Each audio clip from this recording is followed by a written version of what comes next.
Hello, welcome back to my channel. I hope you're doing good.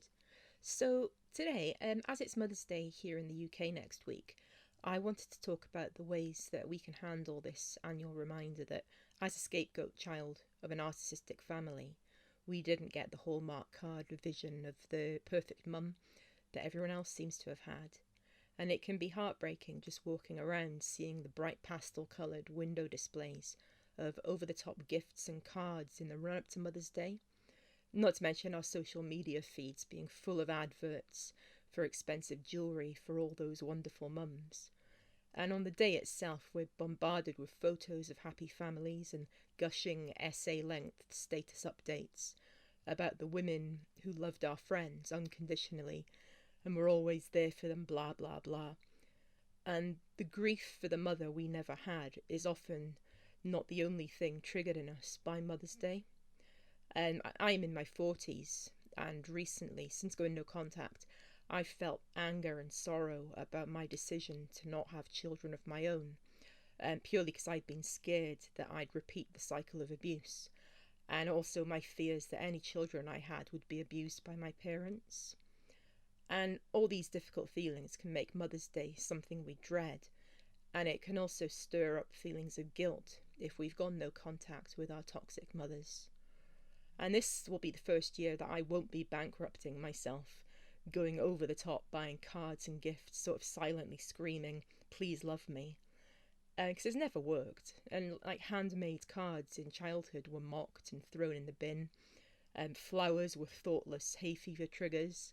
Chocolates implied I thought she was fat. And meanwhile, to the outside world, our perfect mothers gush about no other child loves their mother more than we love ours. And Mother's Day is the narc mum's Christmas, as it's a day specifically created to worship motherhood. Meanwhile, for us, it's a day of anxiety, grief, and depression. So, how can we survive this annual reminder that our families suck and we feel excluded, yet again, from normal society?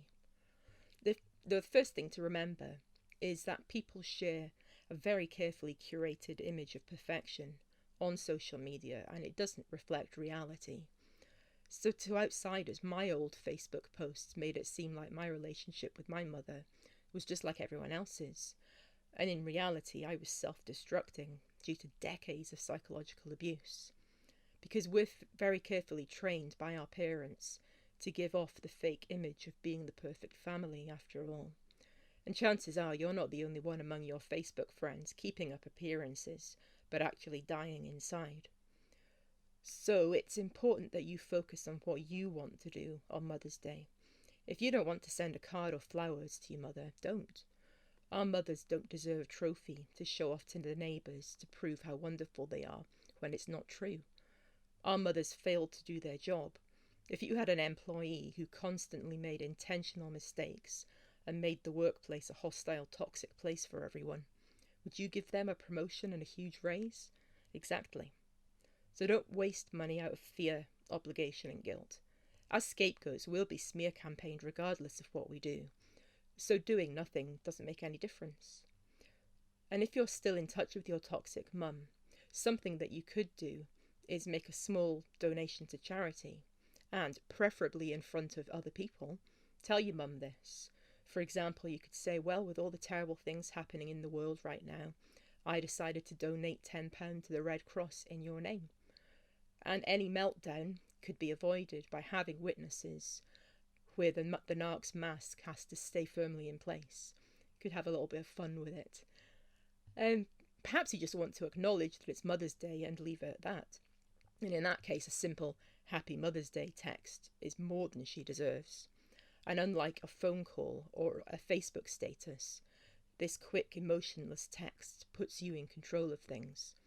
And if she responds with a rant about you not sending any gifts or phoning her, just ignore her, let her have a little tantrum on her own and carry on with your day.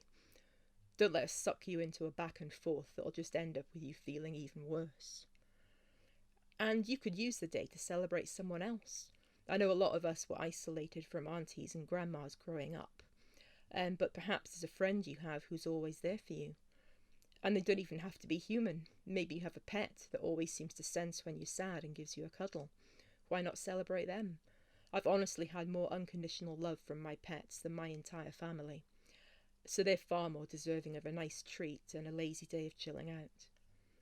And as the family scapegoat, we all had to parent ourselves, and this parentification had us in the mother role to our siblings and our parents.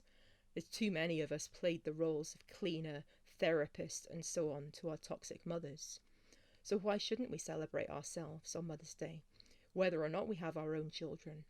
Buy yourself flowers, buy yourself a massive box of chocolates, binge a cheesy box set or movie, do anything that makes you happy.